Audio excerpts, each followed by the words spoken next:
is being recorded.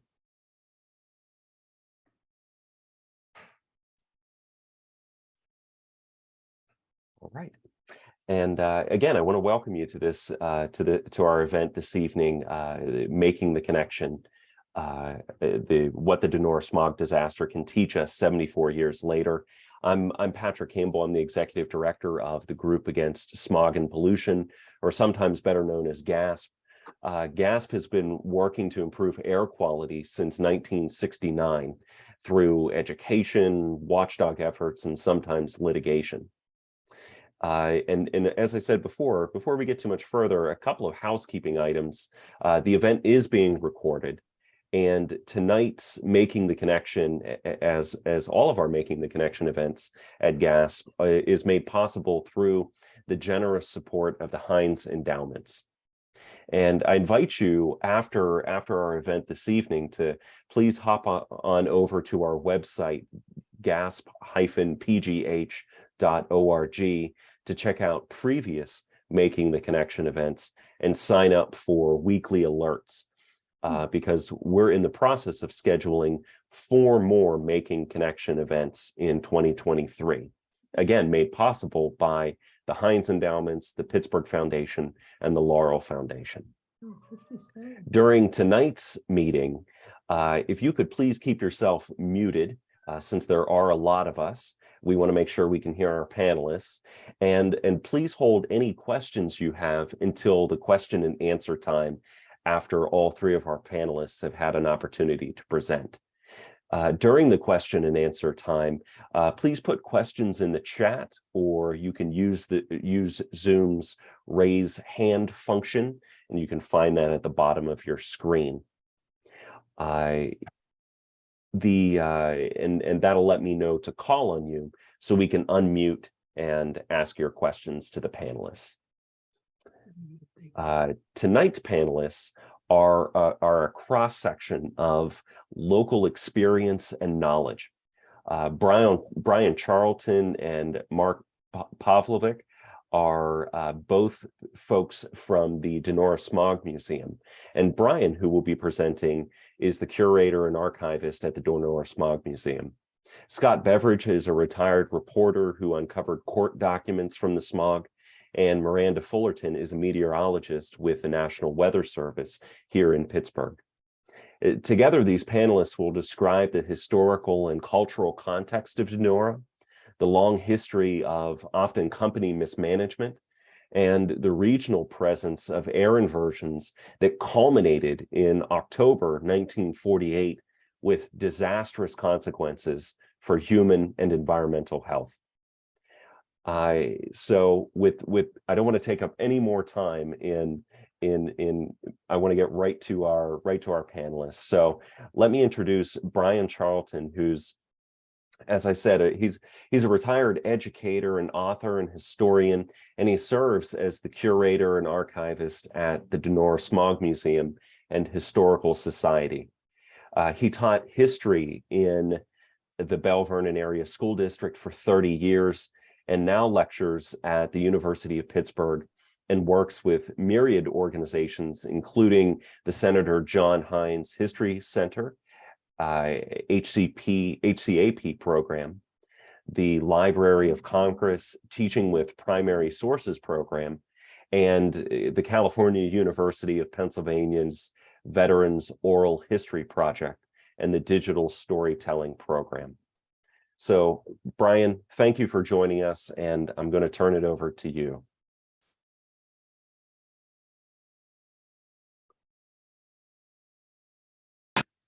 Am I unmute? Am I unmuted now? Okay, good. Good to go. Great. Thank you, Patrick. It's a pleasure to be here tonight. I am an archivist and a curator by default. I am a historian more than anything else. What we're going to look at is a conceptualized version. I want to give you my philosophy real quick. I don't want to get bogged down into details. I don't want to, as my students used to say, I don't want to go down the rabbit hole. And if I do, Patrick, please pull me out. I have a tendency to go on and on about something that I start to get passionate about. But we're looking at a conceptualized version of this. And so we're looking at the context of the time or era, and not from the experience, our experience of examining it, but from their experience, the people that actually experienced it. So that social context is a reaction to the events. And so that's what we've always prided ourselves on, as being historians of that event. And with that, we're looking at values changes, whether values change or not, and how values compromise themselves over time as well. Now, the Donora area is relatively old. A lot of Revolutionary War soldiers were being paid in land, and the Kastner family was no exception. Peter Kastner came here in the 1780s. And by the time that Donora got started in 1901, there were 6 generations. And it was basically farmland. And it was part of that industrial expansion that was taking place at the turn of the 20th century. Donora is going to become specialized steel, wire and rods and things, and nails and things like that. In the Monongahela River Valley, we're about 30 miles south of Pittsburgh. The last thing to actually get built in the mill complex was the zinc works. The zinc works was built in 1916, and it's using the Belgian method. I'm not sure if we have a slide of that or not. I'm not sure where. When I sent Amanda 192 slides, she winnowed it down to I think a few, and there we have actually that is the acid plant getting built, but that's okay. That's right next door, and that is indeed part of the zinc works. This is the Belgian method. As I said, it's a very toxic method. Fluoride and fluorine gases are the things that are some of the things. Sulfur trioxides are some of the things that are coming out. Now, I'm not a scientist, and I don't pretend to be a scientist. I go by the resources that scientists have given to me over time, and the research that we've done. But there is a definite brotherhood in this zinc works, and they recognize the dangers, and that's one of the values that they're trading off.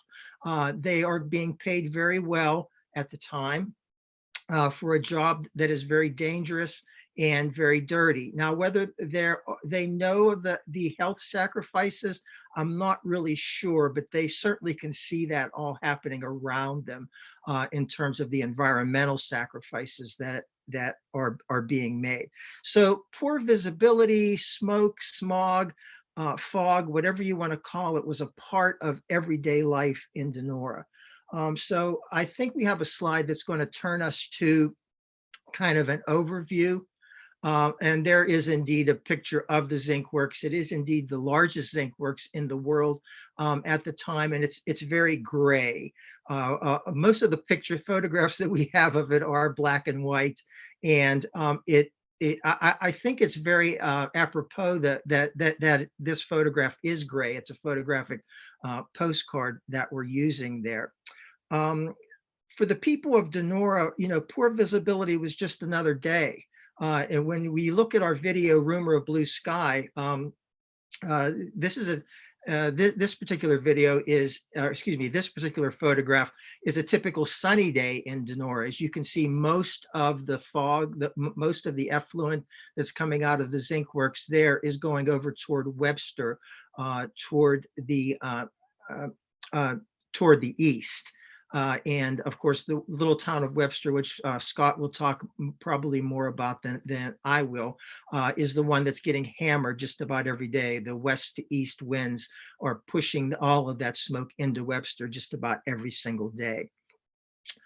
Now, United States Steel, I don't want to absolve them of certainly of anything, and I'm not going to accuse them of anything else. This is an interior shot of what it looks like to work in the zinc works. But they had taken precautions in 1930 after the Meuse Valley in Belgium had a similar disaster to ours, predating obviously ours, and there were 60 deaths.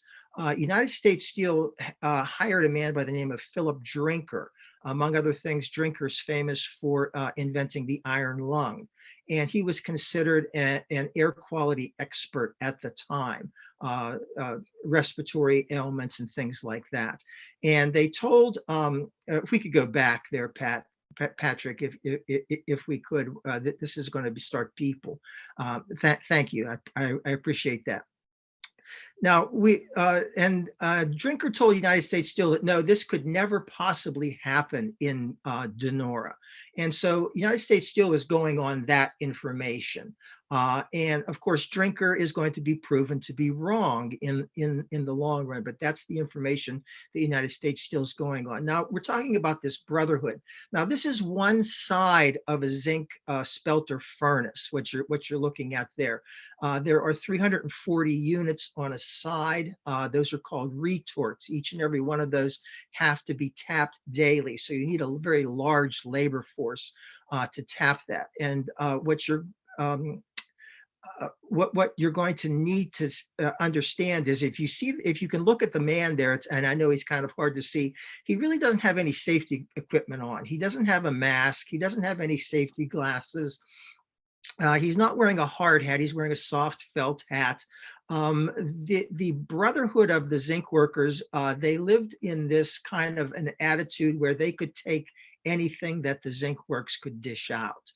When I was working on the Veterans Oral History Project, I was interviewing a zinc worker, World War II veteran. And as an aside, I was just kind of asking him, well, how many guys got sick that day at the zinc works? And of course, they didn't shut down. They never actually shut down. They just banked the furnaces. And he got very incensed. He rose up in his chair and he pointed his finger at me and he said, not a GD man went down in the zinc works that day. We could take whatever that effing place could dish out. And that's the attitude that we're working with. They can take anything. So they're going to accept anything. And they accepted a lot of garbage.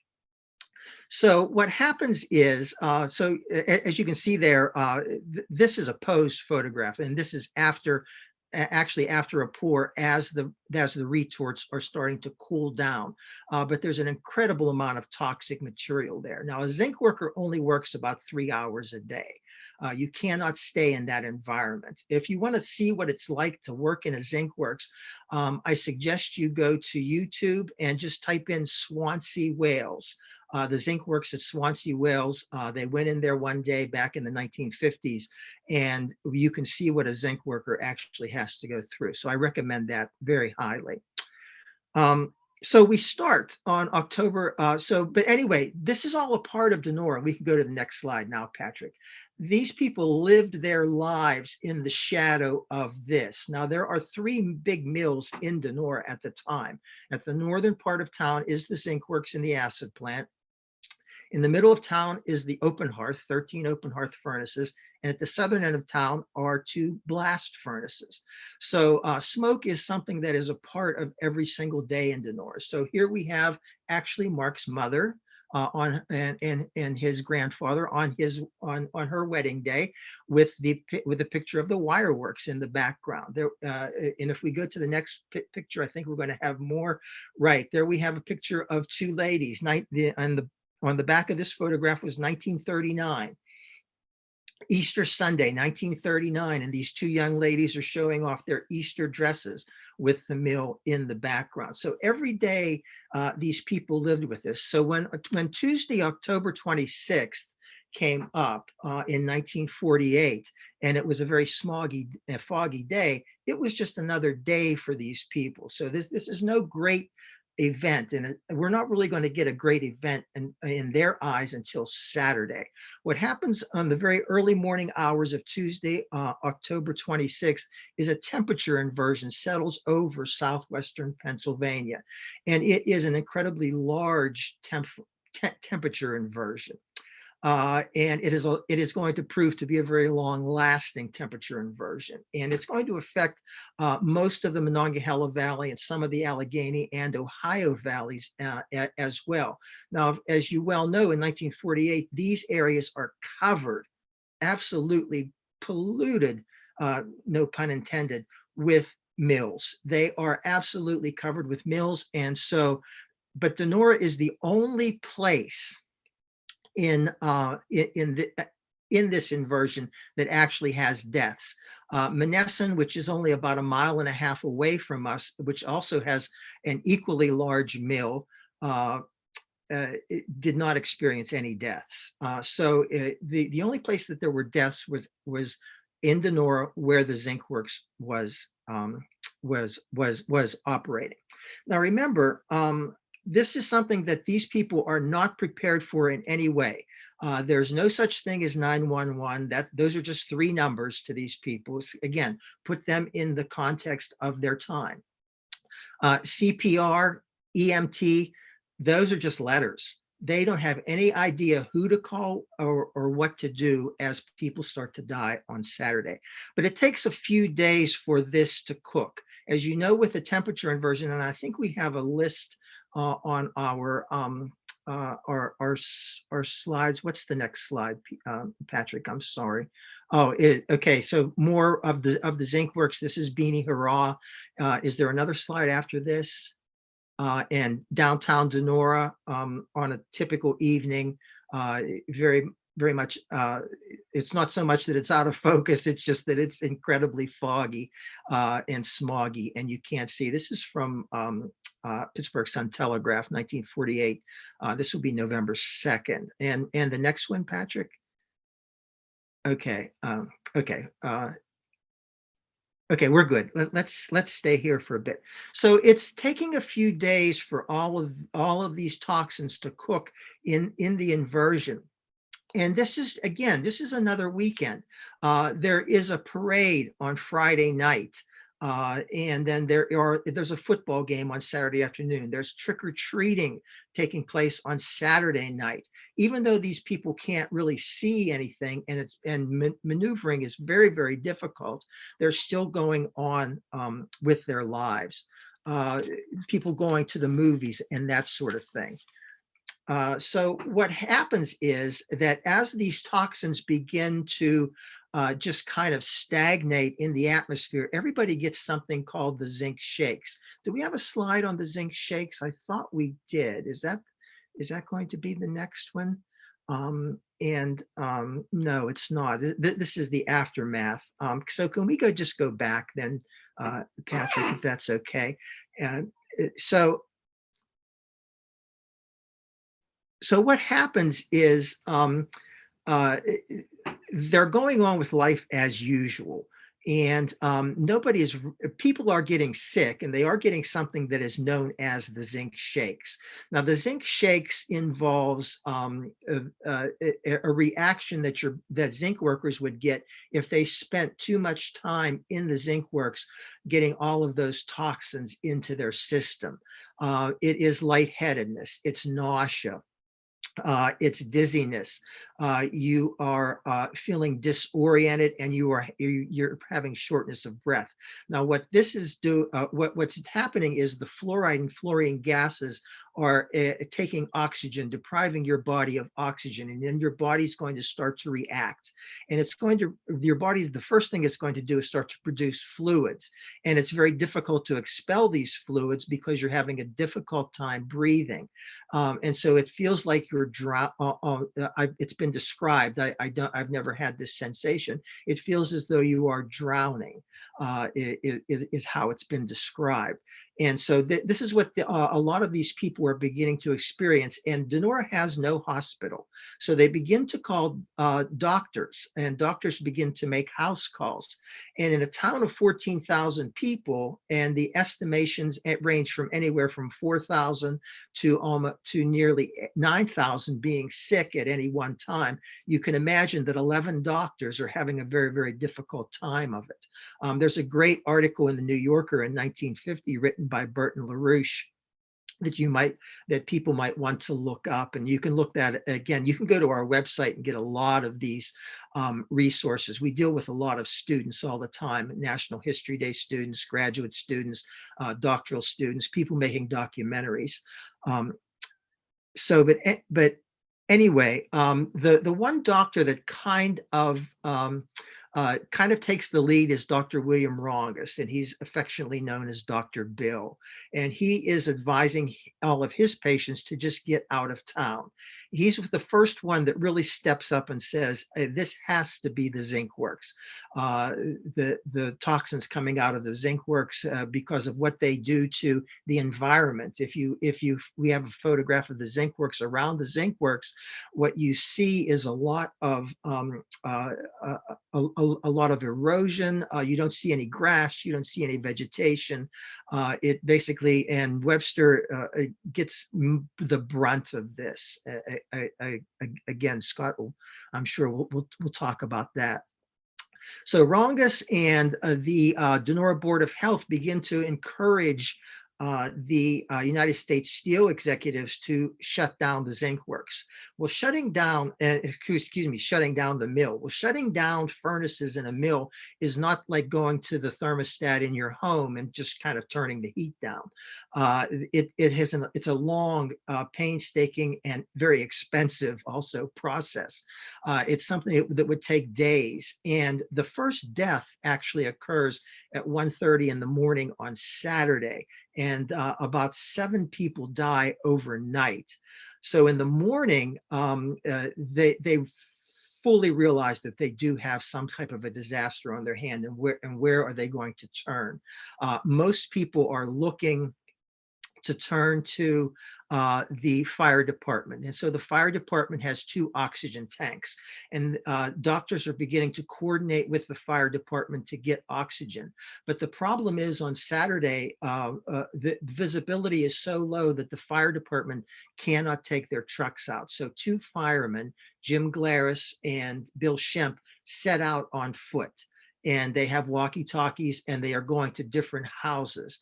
And in Rumor of Blue Sky, which is a DVD that we have available on our website as well, we interviewed 25 people who remember the smog disaster and put it into a video back in 2009. Most of those people are deceased now. So it was a very worthwhile project at the time.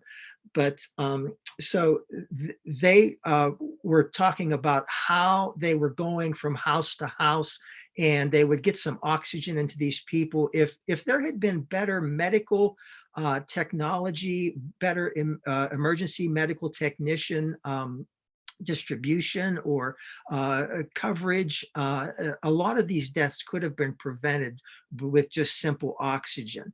But they were limited, and then not being able to identify what the pathogen actually was. So the weekend is a complete and total disaster, and I'm going to try to move on as quickly as I can because I do want to encourage questions. And so we have actually 19 people dying over the weekend, 1 dying the day after, and then a couple of days later, then the 21st. So we usually count 21 people actually dying from the smog disaster proper. But if you go 2 more weeks into the future, you have a total of 56 people dying. We've never really settled on a number, but actuary reports in 1948 say that 2.38 people should die a week in Donora. Well, we have, over the course of 2 weeks, we have 56 people dying in Donora, and I'm sure most of them are from the smog disaster. So after the disaster happens, there, of course, are all kinds of investigations. I think that we have some more newspaper headlines coming up, right? And it's not just the Borough Council. It's the federal government wants to come in. The Kettering Institute from the University of Cincinnati wants to come in with Dr. Clarence Mills. The state wants to come in, and various other institutions want to come in and study what has happened in Donora. And of course, United States Steel is scrambling. They are putting out a lot of propaganda, and the best propaganda piece that I can recommend. And here's a headline, and this is what the United States Steel lawyers are going to argue in court. That basically that smog was an act of God, that without the smog, there wouldn't have been the deaths. Well, also without the inversion, there wouldn't have been the deaths.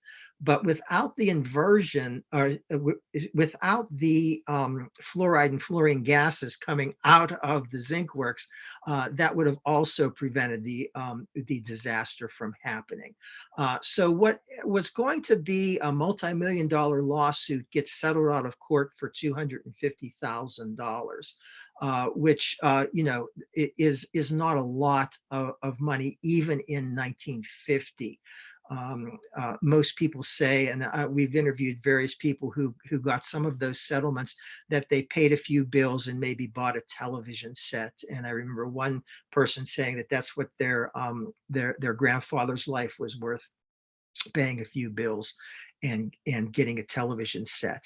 But the video I was going to recommend is a 1951 video from United States Steel Industry on parade. And we have it linked, I believe we have it linked on our website. And if we don't, just send me an email and I can send you a copy. You just email me at Donora Historical Society Donora Historical Society at Gmail. And I can send you a copy of that. And it is basically typical propaganda that you will see. And this is American Steel and Wire's attitude. We do not feel our smoke and fumes are harmful. And that is from Mercer Neal, who was the superintendent of the zinc works. And by all accounts, from everybody that I've ever interviewed, a very, very nice man, and a man who was well respected in town. But they couldn't come to they could never admit that anything was actually wrong. And I understand that there's, the lawyers, of course, I'm sure, told him what to say. But there's also, again, I want to get back to that attitude of the brotherhood. And this is from Harry Loftus. And I knew Harry very, very well and interviewed him many times. You have to remember that this generation was the generation that came out of the Great Depression. They fought in Normandy. They fought across France. They liberated the concentration camps in Germany and Poland and places like that. They had seen the worst of humanity. So what's a little smoke to them? And that was their attitude. They've been through it all. There's nothing that you can show me that can frighten me. So the attitude is very much, and this is a great shot of Webster. This is taken probably in the early 1920s from Webster Bridge, looking over. And as you can see, not a whole lot of manicured lawns in front of those houses. It's just a barren kind of a landscape. The one thing that I want to remind people of is the power of United States Steel at the time. They are one of the 2 or 3 most powerful corporations, not just in America, in the world.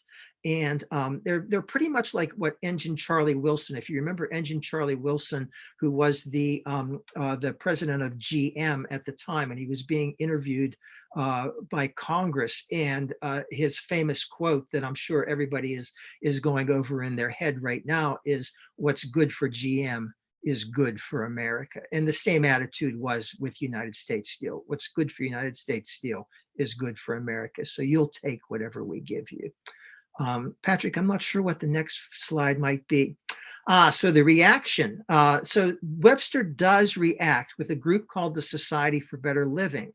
It is started by a man by the name of Abe Salapino. Now, this is actually Beanie Hurrah. He's the man we saw in the photograph on the horse-drawn sleigh with the zinc works just belching smoke in the background a little bit earlier. And Beanie Hurrah is advertising here for the Society for Better Living. Not a big deal. Unless, of course, Beanie Hurrah's job is as an accountant for American Steel and Wire in Donora. I'm sure he asked the company if he could do this, and the company, fearing the Society for Better Living, said, "Sure, go ahead." It's just kind of it's just a great ironic photograph, and this is from around 1951, and I believe that this would have been right after the lawsuit was actually settled. And of course, the Society for Better Living.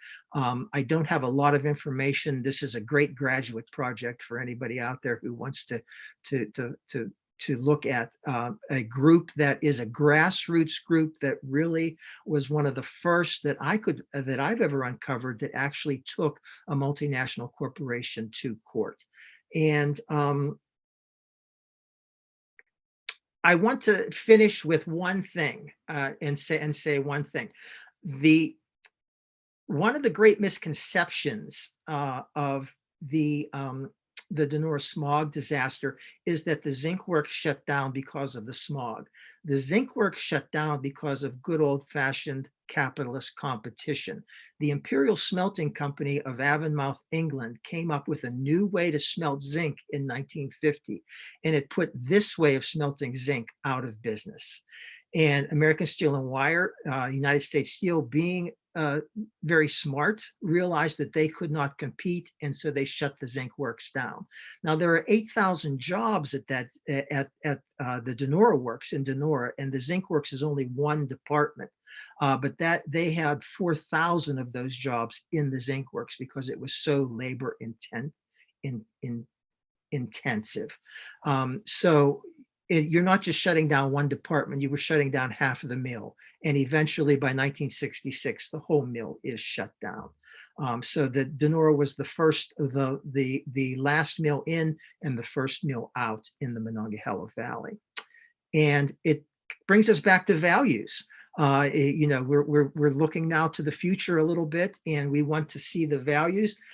These people were very willing to trade their health and the environment for a job.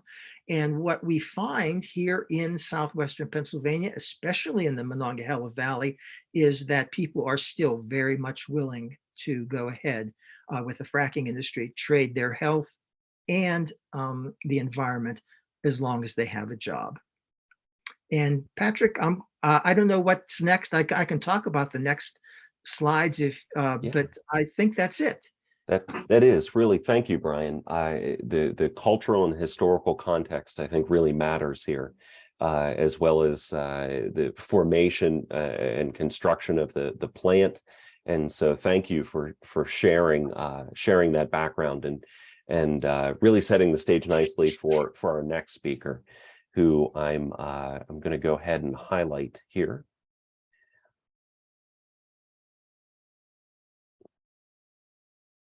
Right. And the next person we have here is Scott Beveridge, and Scott's a retired award-winning investigative journalist from the Observer Reporter in Washington County and a lifelong resident of Webster, Pennsylvania. And Scott wrote extensively about the Donora Smog disaster during his career, and actually winning an award for it in 2014 for a series of stories that explored long-forgotten court documents related to the incident, showing its human and environmental toll. So Scott, thank you for joining us this evening, and I know we're all looking forward to hearing what you have to share. Well, thanks, Gasp, for inviting me. It's an honor, and my family moved to Webster in 1960, and by that time there wasn't any smokestack pollution coming from either one of the steel mill or the zinc mill, and so I was fortunate that I didn't breathe that air. But I also grew up in an environmental catastrophe, and I think it was discussed earlier that there was, some sickly trees, and there was hardly any grass. There weren't even birds or bunny rabbits or frogs in the streams. It just was a dead zone. And I mean, and as you can see in one of those photos that I sent you, that our family often posed, well, that's the zinc mill under construction. I mean, this is my younger brother, and I mean, you can see that that one was abandoned, and it was black because nobody painted it. And then there's the coal from the coal mines, the coal refuse pile there. And yeah, this is my aunt and one of my brothers. And I mean, these rocks actually were put there because originally the people who lived in this house had orchards back there. And I mean, but you can see the trees were all dead by this time. And but we moved into my grandparents' house, and it was the direct line of the smokestacks from the zinc smelter.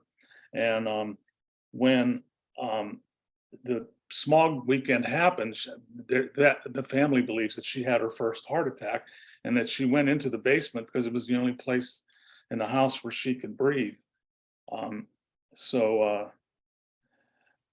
The thing that I really found interesting about growing up in that area was that I never heard of the Donora Smog until I got to college. And I mean, that shocked me when I saw it in a textbook, that how did I grow up there and no one ever talked about it. Now, I mean, I'm sure the Historical Society could add some theories as to why that was, but I think this whole lawsuit and the shutting down of the mill, and it had pitted neighbor against neighbor. I think nobody wanted to talk.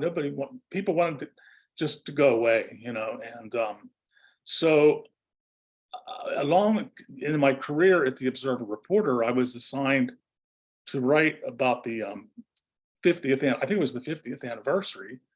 And so I had to dig deep into the story to find out just what happened. I mean, because I really wasn't that familiar with it. And at the time, there was a woman, Lynn Page Snyder, who was doing her doctorate, and she was a nurse at the U.S. Health Department. And she was really, I think, the first person to ever really take on this subject. And you could find her dissertation online. You just have to search it. But, you know, she found evidence that when this Webster Society for Better Living formed, and they started out with secret meetings, that people were threatened with violence for participating in it. And so I knew my grandparents had gone to some of these meetings. And I asked my mother, who was working then for companies in Donora, and she heard, you know, the talk, and that it was dangerous to get involved in those lawsuits. So she advised them not to do it. So I was covering something at the federal courthouse,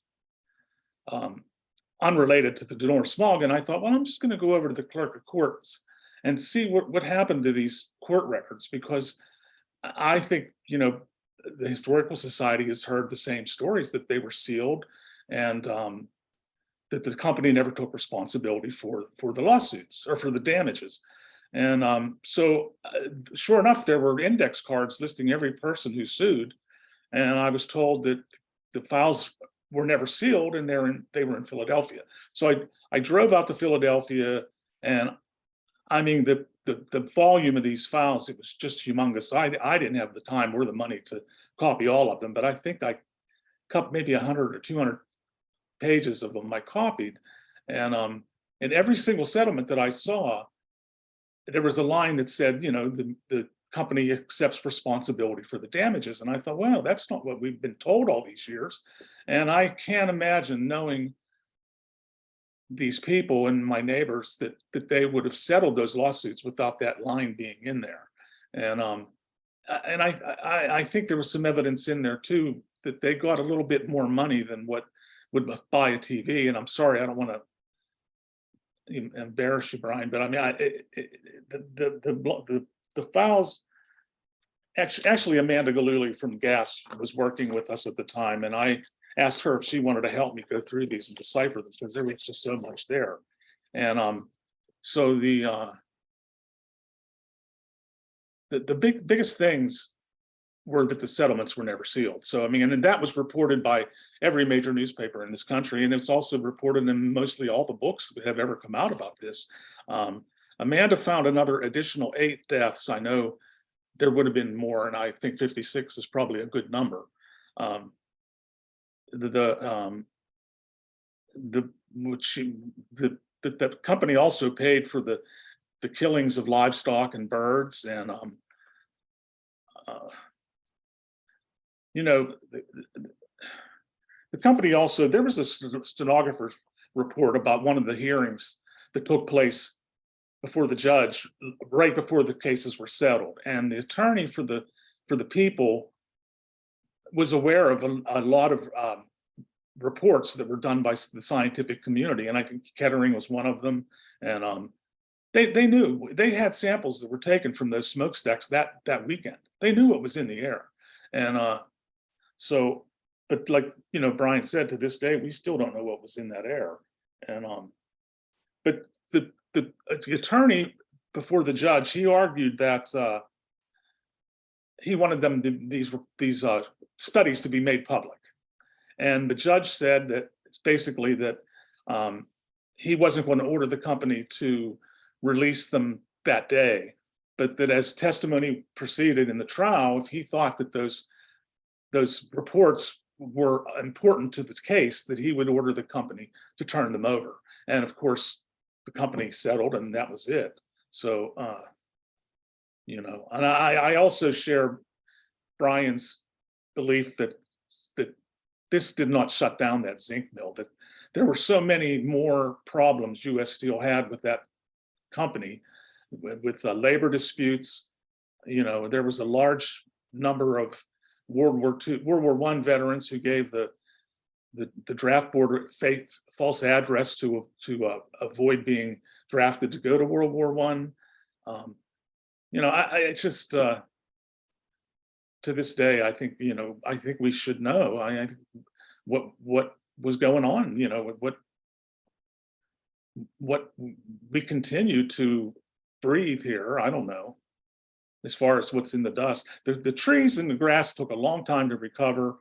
And even if you take a walk up on that hill today, a lot of the trees are sickly looking. They're not growing in healthy ground, So that pretty much sums up what I had to say.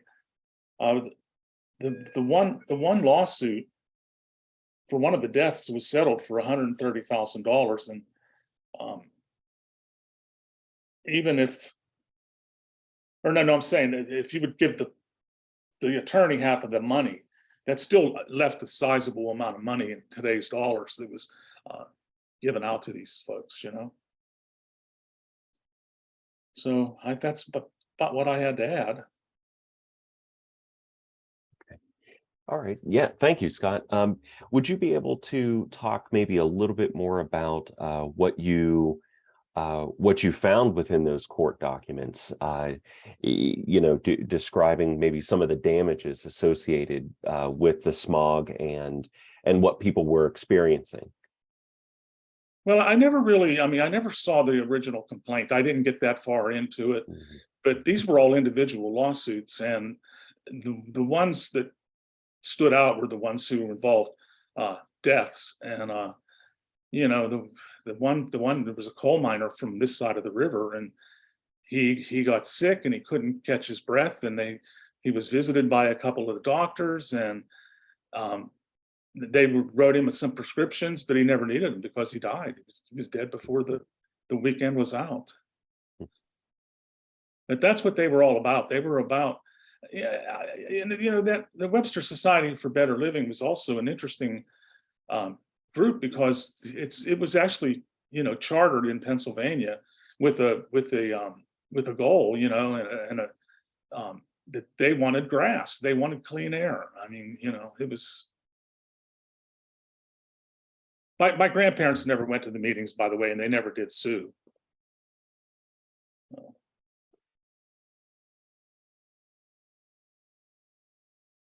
I don't. All right. Yeah. Well, thank you. There are two stories on my blog, Travel with the Beveridge. The two stories that were written by Amanda and me are on the web. You can call them up and read them. Okay. Great. We'll find those and put those in the chat so everybody can check those out, because I read them in preparation for this, and the story you all share is powerful, and so I'm glad that we can all read it. So thank you. Well, I donated all of those records to either the library in Donora or to the Smog Museum. So I didn't have them to read through them to prepare for today. So, but they're available if you want to go over there. Yeah. Yeah. Great. Thank you very much. Thank you. Another interesting thing too, is that a lot of these records that were official, they've disappeared. That Lynn Page Snyder, she couldn't find any of the records of the Donora Smog in the health department. And they put out it was the public health department at the time. They put out a preliminary report, but they never did a final report. to be fair, I mean, the report that was preliminary, it blamed everything, you know, because everyone had a coal furnace. I mean, they blamed a whole variety of, and I also suspect that that newspaper in Donora was you know, heavily manipulated by the company. Yeah. It's again, what you described springboards off of what Brian was sharing earlier of the deep the deep cultural context, and then the historical context, I think, of the presence of U.S. Steel in this region. Yeah. Well, thank you. I appreciate you your sharing and your good work, and so thank you. And so we can move over to Myranda Fullerton, who is our panelist from the National Weather Service, and I'll pin her here. And Myranda is a meteorologist with the National Weather Service in Pittsburgh, and she hails from the South Hills and earned her undergraduate degree in meteorology from Penn State University in 2009. And prior to her tenure at the National Weather Service, Myranda was an aviation forecaster for Southwestern Airlines in Dallas for about 10 years. And so thank you, Myranda, for joining us this evening and sharing more about the terrain and weather patterns of this area that lead to inversions. Sure. Yeah. Thank you for having me. I'm going to share my screen if that's okay. So it means I'm booting you, it looks like. So, okay. Just making sure it looks like you can all see that. Yeah. Thanks for having me. You know, I obviously can't speak to what happened in Donora. Brian and Mark have been so awesome getting to know them over the past several months and learning about, you know, what they bring to sharing the history and keeping, you know, that lesson moving forward. I grew up in Jefferson Hills, so I'm just up the river from them. And I can see the Clairton smokestacks from my house where I grew up. So this whole air quality is very near and dear to me. And I really didn't understand it as much, or really took much interest in it really until I got into the Weather Service. And we're responsible for the weather balloon launches that occur each morning and each evening. So we do one this time of the year for a 7 a.m. launch and then a 7 p.m. launch. And our office is over by the airport in Moon Township. And so what that does is we get a read of the temperature and the dew point values as the balloon ascends up into the sky, as well as the wind profile. And that can tell us a lot of things. It can tell us how unstable the atmosphere is. If we're anticipating severe weather, it can tell us, you know, whether or not we're anticipating wintry weather, snow versus rain versus freezing rain. If any of you on this call live up or near the ridges, you know, you're going to get an ice storm tomorrow. So we rely on this data from weather balloons to give us that knowledge. But it's also very crucial to air quality specialists and air quality meteorologists as well, because it shows us how deep those temperature inversions are and whether or not they're mixing out, as we say. And when they become prolonged, well, that's when we start to have issues with air quality. I have on here my colleague, Michael Brown. He's not on the call tonight, but our air quality program for the Weather Service in Pittsburgh, we're two contacts. So if you ever want to have any questions, you want to get a hold of anybody, please feel free to reach out at any point in time, and we'd be happy to help you.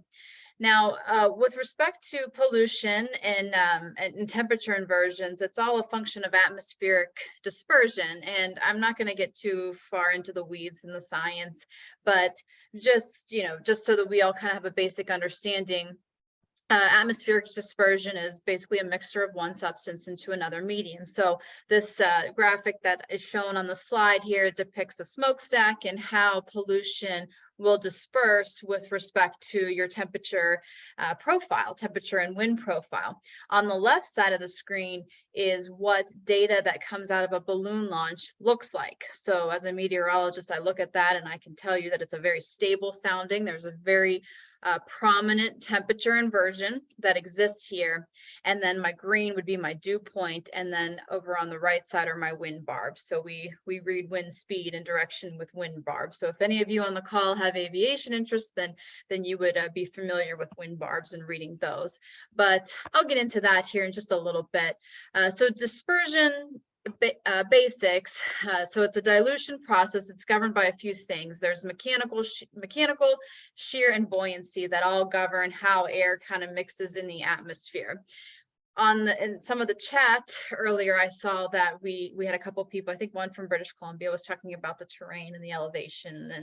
And here in Pittsburgh, we have deep river valleys, steep hillsides, deep river valleys.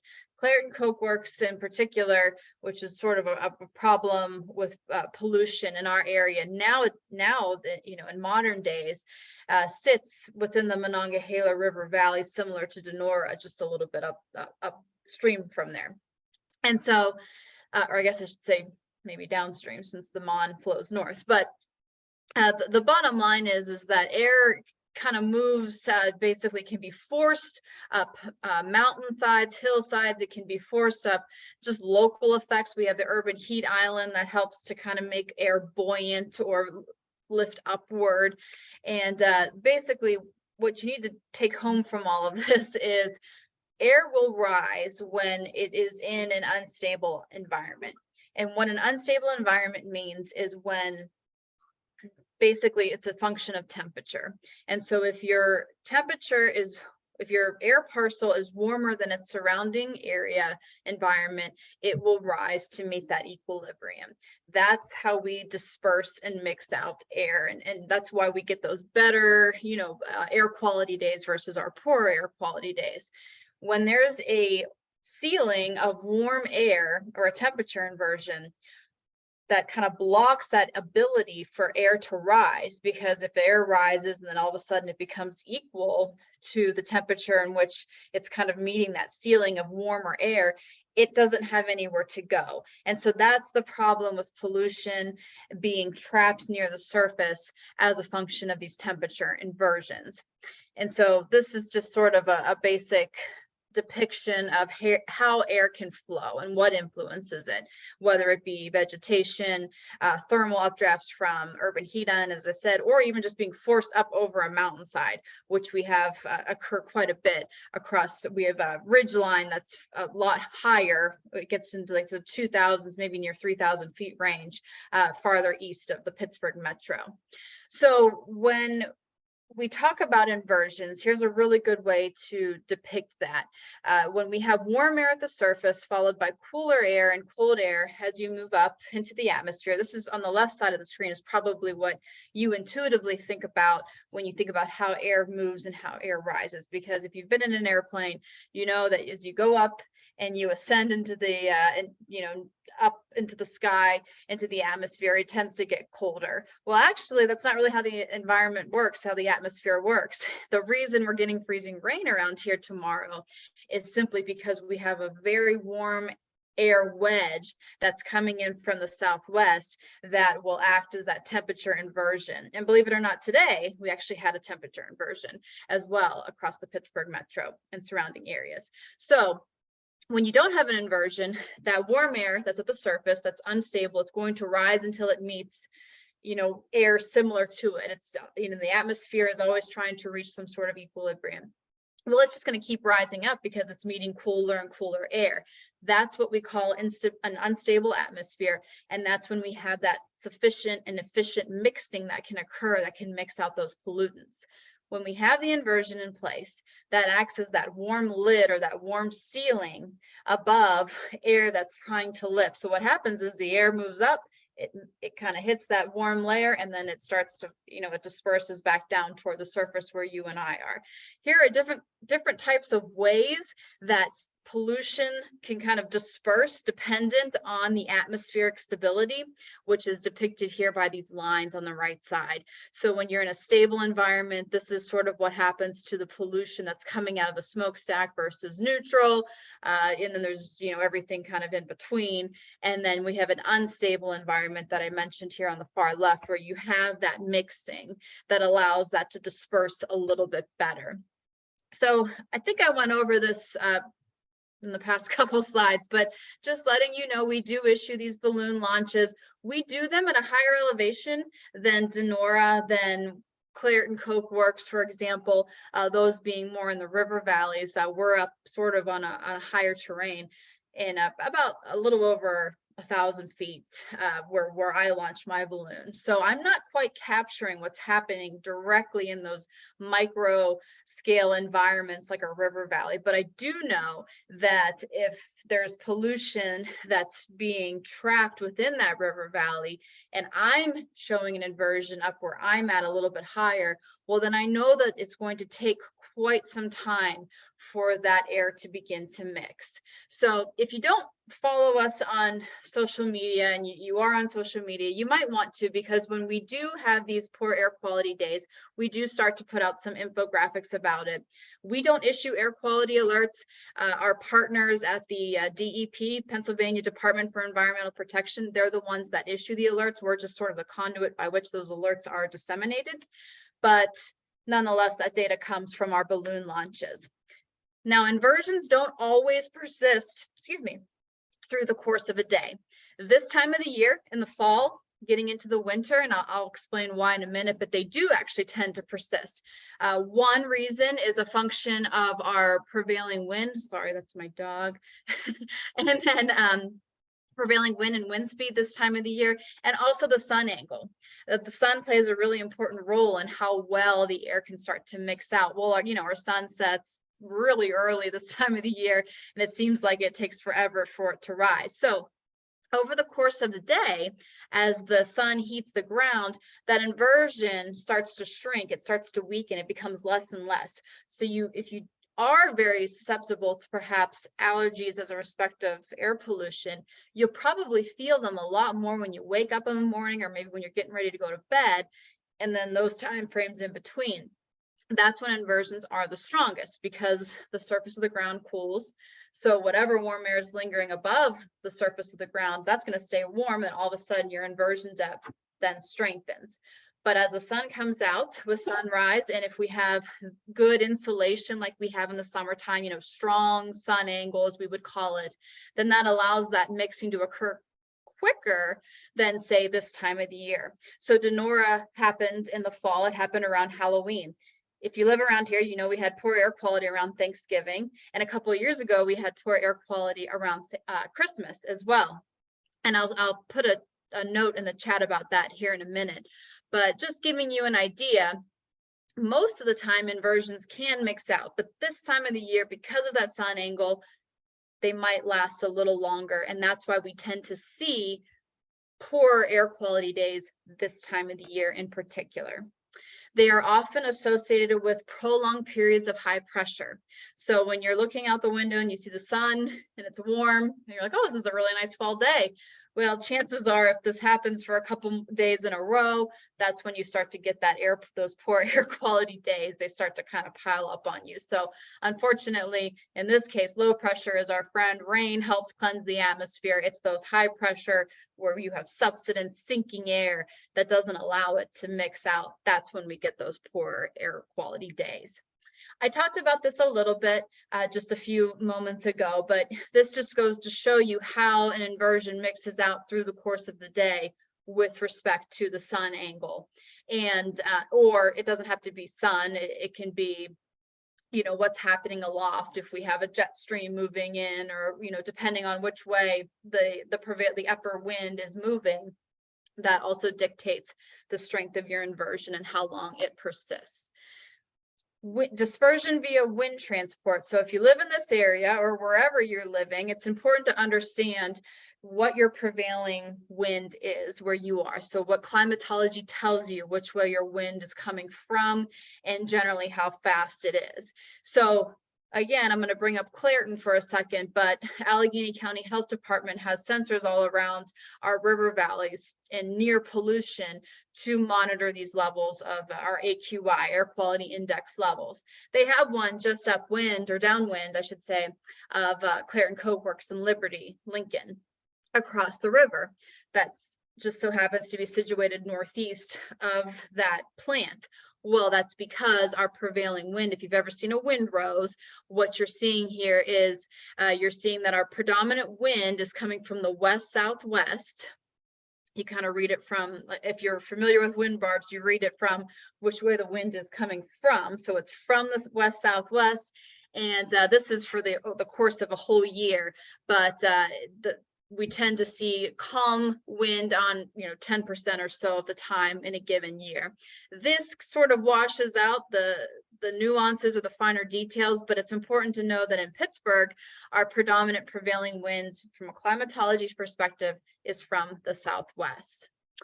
There was a study done by the Allegheny County Health Department. There was a gentleman there named Tony Sadar. He has since retired, but he was an air quality specialist for several years, a career length at Allegheny County Health Department. And what he did was something fairly novel in my field. Was he collected 30-year data from our balloon launches from the National Weather Service from a period of 91 through 2020.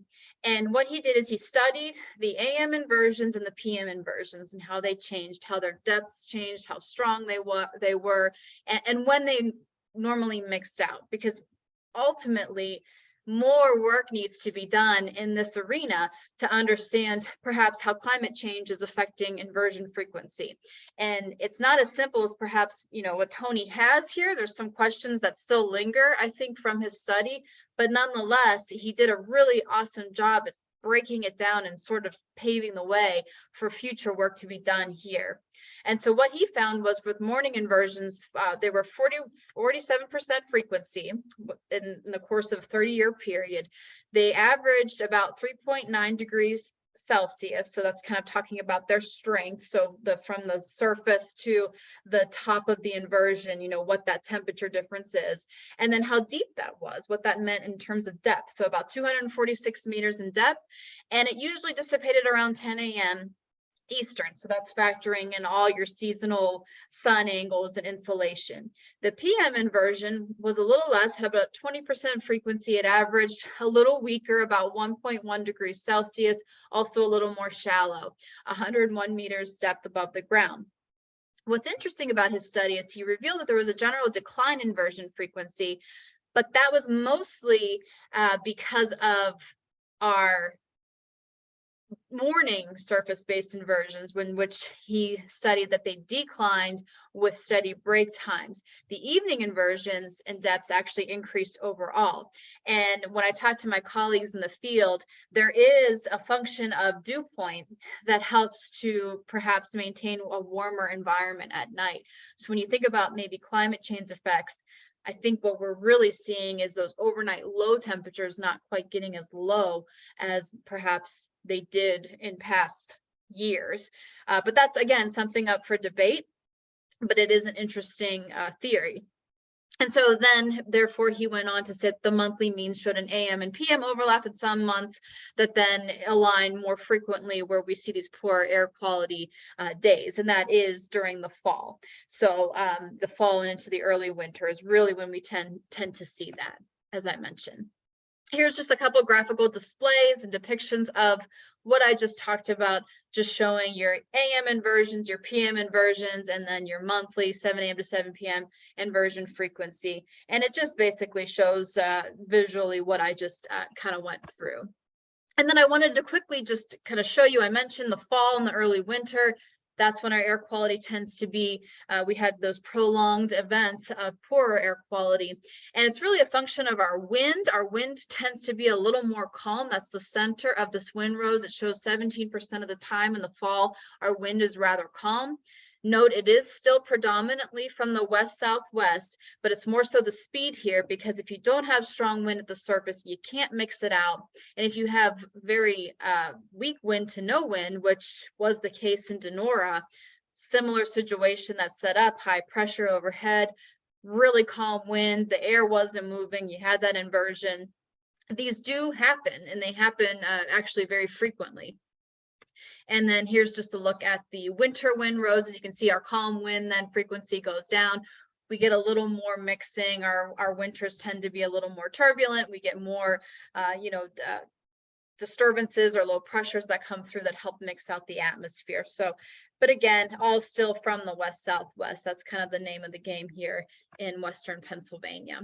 That is all I had to show, but I'm happy to, take any questions if anybody has them.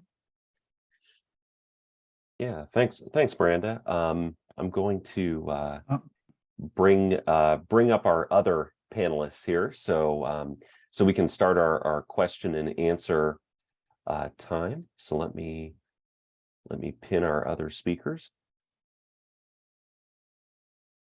and there's Mark. Sometimes I lose everyone in the change of when Zoom goes from one screen to another. So here we all are, and I really just want to open it up to all of you, to anyone who would like to ask a question, either by putting it in the chat or raising your hand in the bottom of your Zoom screen. If you click on the reactions button, you can raise your hand there and unmute and ask your question to one of our panelists. All right, Sam.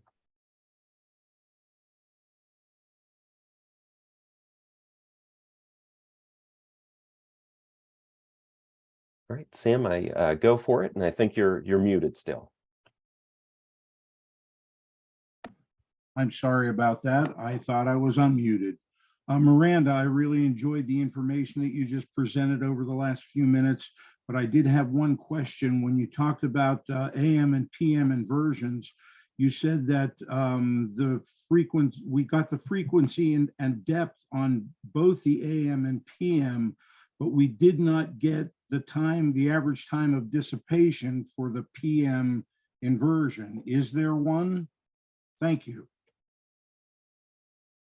Oh, is there an actual value? Is that what you're asking? Yes, correct. Okay, Yeah, I'd have to ask. For the AM, we said it was 10 a.m. was the average time of dissipation. Oh, okay. Yes. So by and large, an evening inversion sets in right as the sun starts to set, and you lose that heating. And so you can pretty much average that with your sunset time or shortly thereafter. Thank you very much.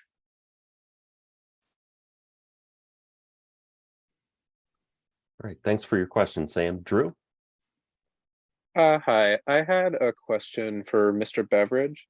I was just wondering about the discrepancy in the settlement costs between, you put forward the 130,000 figure, and you said that was for one individual person, I believe, as opposed to the figure that Mr. Charlton put forward of 250,000 for the total thing. So I was just wondering where that discrepancy came from. I think I made a mistake when the lawsuits were settled for $235,000 total. And if you gave the attorneys half the money, I mean, still a good sizable amount of money. Okay, yeah, thank you.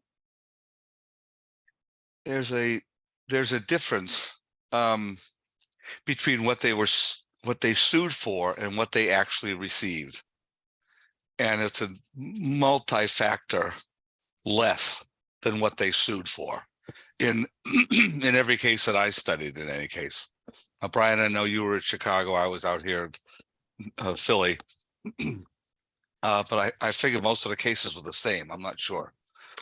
The lawsuits actually were settled out of court, as far as I know. The main lawsuit that had 33 plaintiffs, and I'm not sure what the title of that one is. I'm sure Andy McPhee could tell you that. But that main lawsuit with the 33, that was settled out of court. Even I think the one you're talking about was the one that really dealt more with Clairton Coke Works. than it did with Donora. Am I right? Because the Donora ones, there were 130 altogether lawsuits that had been filed, and most of them were handled by Kenworthy, a lawyer named Kenworthy, and he got as much as he could. And even though those were they were settled out of court, there is documentation on the amounts that they were given for most of those. So, and it was much, much less than what they sued for. The typical way these suits went was probably typified by the Susan Donora case. And Susan was one of the victims, and her husband and a number of children and a brother, they all made out a little bit. But in any case, they would file suit. Often a judge would reject it because the wording wasn't quite right. And eventually, once the suit reached the court saying, okay, it's okay, now we'll look at it. By that time, then the Pittsburgh team of Reed and Smith, if I'm remembering correctly, hit them with so many interrogatories that it was ridiculous. And they asked for receipts for all of the work that Mr. Donora had done on the house, on the gardens, interior and exterior house, and all those changes that he made. And how much did that cost? And who did you contact? Who did the work? Dozens of these interrogatories that this poor guy, his name is John Donora, this poor guy could barely speak English. And he's supposed to come up with these. And so that's what they just overpowered the attorneys for the Donora plaintiffs. And they got some money, but it wasn't very much. And you mentioned the TV, Scott, I know. And hi, Scott, that's the first time I've ever seen you. The average TV cost around that time was about $250. And most of the plaintiffs in the Donora case, I think we got 211. So yeah, they could have bought a TV if they put in a little bit more. So that's my understanding of all the research that I did into the cases. I really appreciate the clarity, you three. Thank you. Sure. Yeah, thank you. And I'm seeing a couple of questions in the chat. One is directed towards Myranda. Are there more air inversions down the Ohio River Valley along West Virginia and Ohio? And I know you have an answer in the chat, but I figured I'd ask it for everyone if we didn't see it. Yeah, sure. So if we're observing an inversion in our area, then chances are surrounding areas are seeing that same air mass. What changes and what breaks those inversions outside of a diurnal sun, diurnal mixing, as we call it, where, you tend to warm up during the day and cool down at night. That's your typical diurnal trend in a day. But breaks to that would be like a cold front that comes through or a low pressure system that we're going to have. Basically, if you live around here, it's going to get really cold next week, like really cold. And what's responsible for that is an Arctic air mass that'll be coming down through Canada and impacting us. And so when you have warm air beneath cold air, like that, what we'll have is then you get that mixing. We really won't have probably many concerns with air pollution next week as a result of that cold air. So yes, it's all air mass dependent, but if we're having it here, then you can bet that those surrounding valleys are having the same. Yeah, thank you. Yeah. While other folks are thinking of some questions or comments, I'm curious, Brian and Mark in particular, as historians with the Donora Smog or the Donora History Museum, what do you think of as a lesson learned from this event, from the smog disaster? Can you? I mean, I know I'm asking you for one when I bet there are many. But I'm curious what you think. Oh, I'll start that. I mean, from my point of view, it's just kind of, I mean, you're talking, I mean, you're holding this event 74 years after the fact, and the event is still relevant, and so we still deal with people on a continuous basis, and they contact us all the time to work on projects. Some of those people are linked into our webinar here this evening. Some of those people that are interested in working on projects next year, and so it just it's it's still an ongoing issue, even though, you know, our event was, again, 74 years ago with a technology that was considered to be obsolete. You know, there's still issues out there. Thank you. And one more thing, just the one guy that was given a lot of answers, he's under the banner of fortune. That is not Santa Claus. That is our good friend Andy McPhee from Philadelphia, who's writing a book called the Donora Death Fog, and his book is going to be out in next March. And so you know, he's done a lot of research with Brian, and he did a lot of research on his own. And so anyway, so that's who that guy is. It's not Santa Claus. Thank you for the plug, Mark. And no, I'm not Santa Claus, and that's enough out of you. Glad you're here, Andy. Thank you. Thanks, Dan. Brian, you had something to share? Yeah, as a historian, as I said before, I'm looking at values, and I'm determining their values within the context of their time, and I'm also determining looking at our values within the context of our time, and I find that amazing similarity between the people and their willingness to accept whatever big business has to offer, whether that's going to hurt their health or the environment. Yeah, thank you.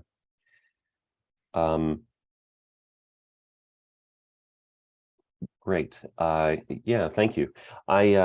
So does anyone else have any questions for our panelists or information or comments you'd like to share? I guess one of the people I'd like to put on this spot is I see he's part of our webinar today is Dr. Robert East from W&J College. Dr. East has been visiting our Smog Museum for a long time, and so I just thought I'd give Bob the opportunity to share how he uses our Smog Museum in relationship to some of the different classes that he has.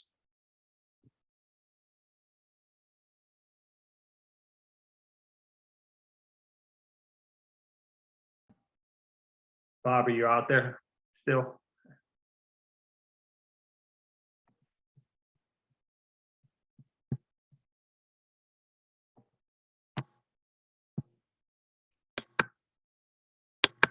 I guess not. All right. Yeah. Sam, go ahead. Oh, there we go. I was just going to say it was a great presentation, very interesting, and thanks to everybody for your assistance. Yeah, thank you. One other question here is do the residents of Donora or Mon Valley recognize the significance of this event today, or is it still some ways not well known? And that's maybe asking a crystal ball question, but still, any of you want to handle that question? You know, I would like to say that I learned how to say goodbye to people very early in life, because with the mill shut down, the heads of the families moved elsewhere to Chicago, to Philadelphia for work. So, I mean, the economic decline in this area because it was dependent on one industry, it's just been devastating here. I mean, and I think that has also contributed to a lot of socioeconomic problems. And if that's would be my take on the fallout from all of this. Yeah, thank you. I don't think people today really around here know much about it, honestly. And just to kind of echo that, Scott, I don't think they care. I think that's part of that, and that's part of it. The apathy around here is just mind-boggling at times. Yeah, it is, and every time the nation suffers a recession or partial recession, it hits this area twice as hard. I mean, it's just, you know. Yeah. Brian, the apathy, this is so funny, and you've spoken about how the corollaries between then and now and how similar they are. When you think back to the London fog, the Great Fog of London, which happened in 1952, they knew, and if you saw the Queen, you saw this, they knew what had happened in Donora. the the Public Health Service had sent them the preliminary report. You're right, Scott. They didn't they didn't do a follow-up. They had sent that to the London and they did nothing. And to this day, we have a smog museum for Donora. London has no such museum for the Great London Smog of 1952, which killed as many as 12,000 people. It's a staggering amount of apathy or denial of what's happening still throughout the world, and it's sad. It's sad. Yeah, thank you. One question that was asked a little earlier in the chat was, can anyone discuss how this event impacted regulation of air quality and how air pollution events in general resulted in new regulations?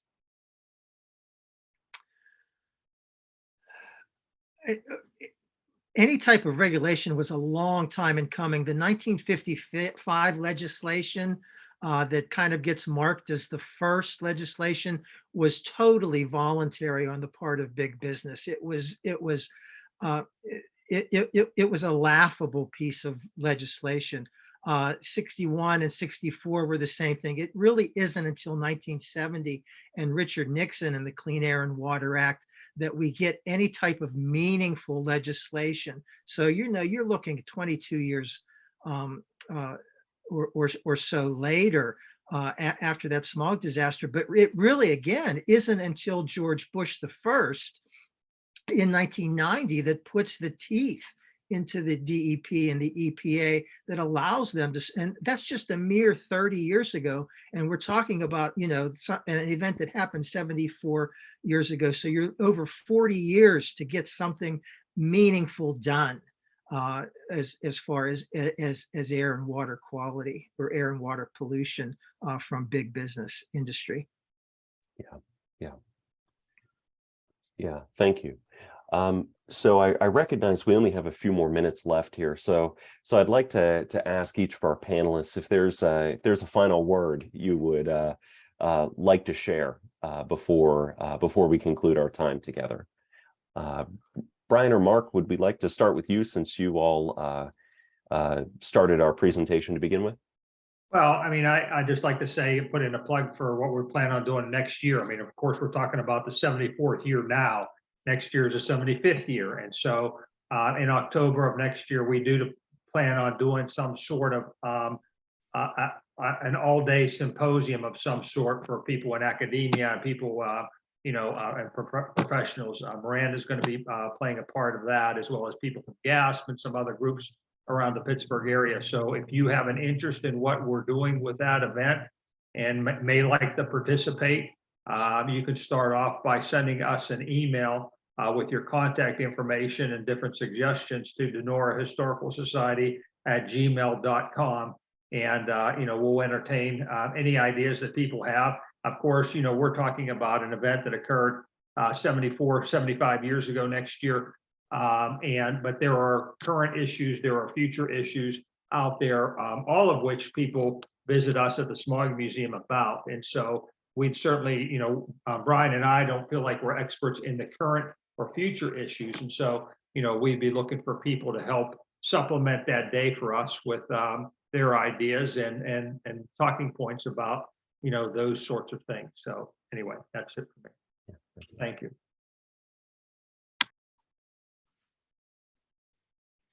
I yield my time to Myranda and Scott. I was just going to say something about what Myranda talked about, that those inversions are very common in this area, Donora area, because of the topography. One side, the hills are really, really steep and high, much like Mount Washington, and Donora is sort of like a steady incline up the hill. But the river is like a horseshoe bend here, and it was always so foggy here. There were a lot of steamship wrecks, and the steamboat captains, I've heard it called foggy bottoms. I've heard it called hell's bottoms. So, this area, you say they burn off typically around 10 o'clock, not always here. I mean, you could drive to Bell Vernon and go across I-70 and it's clear and sunny, but back in Donora and Webster, it's still foggy. Thank you. Yeah, and Scott, you're right. The microclimates around here, because of those river valleys and steep hillsides, definitely complicate things. And I know the Allegheny County Health Department, they do have he's a modeler, and I don't know where he's at now with his work, but they're trying to enhance their air quality modeling. And so, but it's so hard around here because of buildings and rivers and hillsides. And so back when we talked to them, what they were trying to do is to really get a good handle on the past, so that they could, modeling what happened in the past, so they could look ahead to the future. That work is being done. And there's actually a lot of money that gets funneled, from what I understand, into this part of the state because of our pollution episodes in our industry. So I don't know if that's good or bad, but that's just a statement.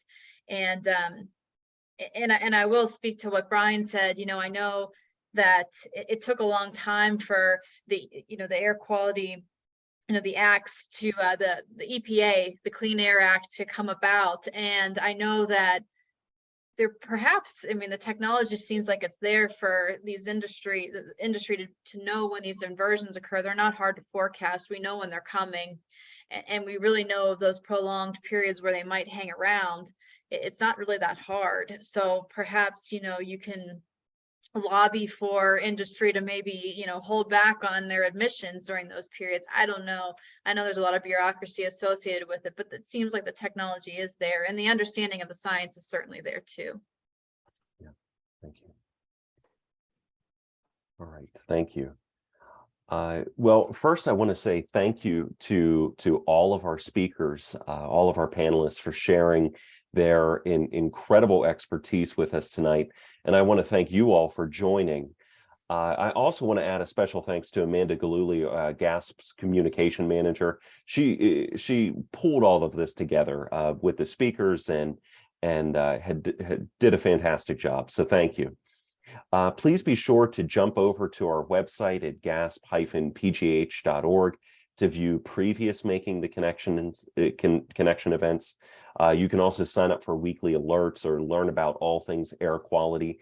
Be sure to check out Donora Historical Museum, their website, and keep in touch, as Myranda provided her contact information as well. And finally, if you are people who celebrate holidays this time of year, happy holidays, and I hope all of us have a good start to 2023. Thank you, and I hope you all have a good rest of your week. Hey, thank you. Thank you. Thank you. Thank you as well. Thank you. Thank you, everyone.